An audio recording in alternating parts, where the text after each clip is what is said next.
अक्सर कई बार हम अपनी लाइफ में अपने रिलेशनशिप के चलते, अपने पारिवारिक गृहस्थी जो ज़िम्मेदारियाँ हैं उसके चलते, न जाने क्या-क्या अपने पढ़ाई के क्षेत्र में, अपने बहुत सारी ज़िम्मेदारियों के चक्कर में उनका बोझा उठाते हुए बहुत ज़्यादा दुःख, तकलीफ़, परेशानी का अनुभव करने लगते हैं और कई बार जब हम बहुत ज़्यादा परेशान टूट जाते हैं, जब असहनीय अवस्था में हम पहुँचते हैं और एक ऐसी अवस्था में जहाँ हम अपना दर्द दिखा भी नहीं सकते हैं और अपनों को बता भी नहीं सकते हैं क्योंकि अपने ही आपके लिए नमक-वमक छिड़कने के लिए तैयार रहते हैं या फिर जो भी रीज़न हो, अन्य कोई भी कारण हो सकता है, टेक्निकल ग्लिच की वज़ह से हम नहीं बताएँगे।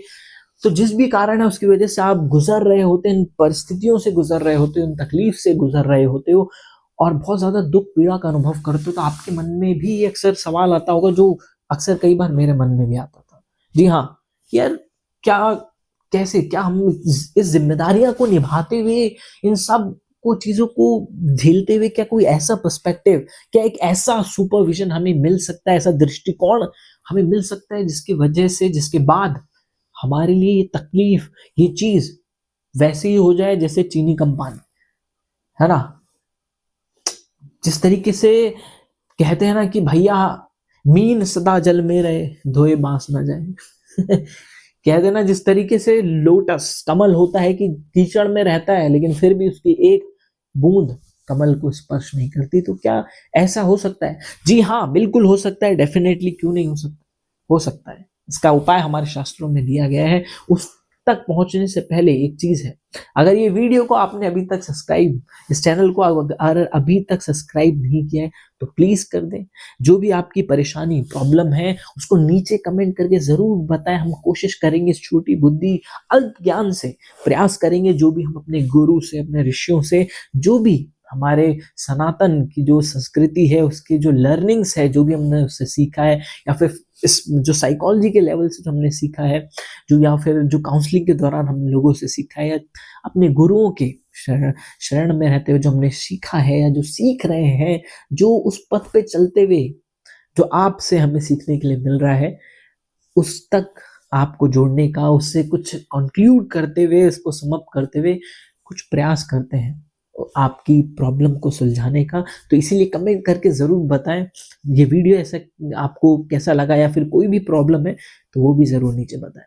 तो हाँ, तो क्या वो तरीका है जिससे हम इन चीज़ को डील कर सकते हैं? उसके लिए फिर हम चलते हैं हमारे अष्टावक्र जी जो कि हमारे कौन थे? राजा जनक जी के गुरु, उनके शरण में चलते हैं, उनसे इस चीज़ का समाधान निकालते हैं। अष्टावक्र जी की जो गीता है, उससे हम इसका समाधान लेते हैं और स्पष्ट जैसे हम पढ़ेंगे, आप पढ़ेंगे, आपको भी समाधान मिल जाएगा, बहुत सिंपल।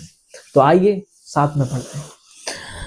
और वो है ये, यदि आप यदि आप सचमुच आत्मज्ञान के जिज्ञासु हैं, आत्मज्ञान सेल्फ रियलाइजेशन के जिज्ञासु हैं, ब्रह्म ज्ञान पथ के पथिक हैं, तो यह जानना अनिवार्य, वेरी इंपॉर्टेंट, अनिवार्य है कि आपकी आत्मा ना तो विप्रादिक किसी वर्ण की है, भाई ये कास्टिज्म, अरे भाई ब्राह्मण, अरे ये नहीं, क्या ना ही किसी किसी वर्ण की है और ना ब्रह्मचर्य, गृहस्थ आदि किसी आश्रम के बंधन में बंधी है। वह आंखों से प्रत्यक्ष दिखने वाले प्रत्येक विषय और बंधन से मुक्त है, असंग है और और निराकार है।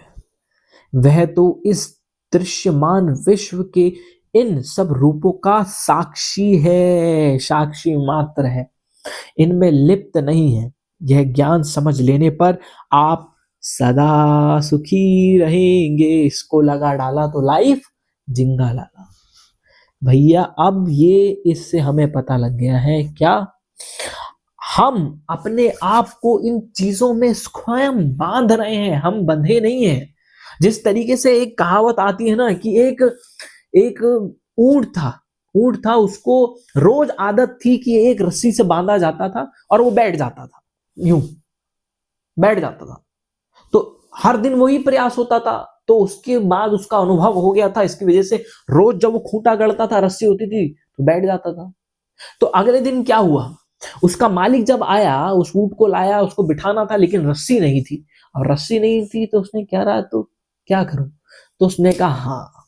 तो उसने क्या करा, जैसे वो रोज रस्सी को बांधता था, उसका नाटक करने लगा। खूंटा गाड़ा, रस्सी ऐसे ऐसे लपेटी, और क्या हुआ, ऊंट बैठ गया। जी हाँ। और वो ऐसा अनुभव कर रहा था कि जैसे वो बंधा हुई है। क्यों? क्योंकि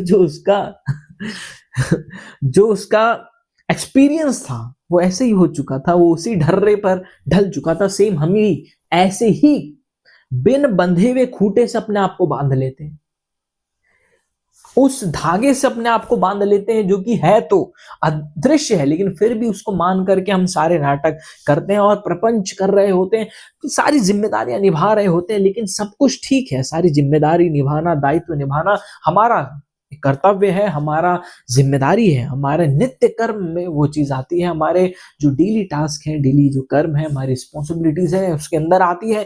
लेकिन ये तकलीफदायक तब बनती है जब इसके चलते ही इन छुटकी चीजों से हम अपने आप का वास्तविक स्वरूप भुला देते हैं। जिस तरीके से कई बार आप पिक्चर देखने जाते हैं, नाटक देखने जाते हैं, तो उसमें एक को लात पड़ रही होती है, दूसरे को माला पहन रही होती है। एक को वो चाकू मार देता है, उसका खून कर देता है, तो क्या आप चिल्लाते हो, चो उसने मार दिया, मारने नहीं? क्यों?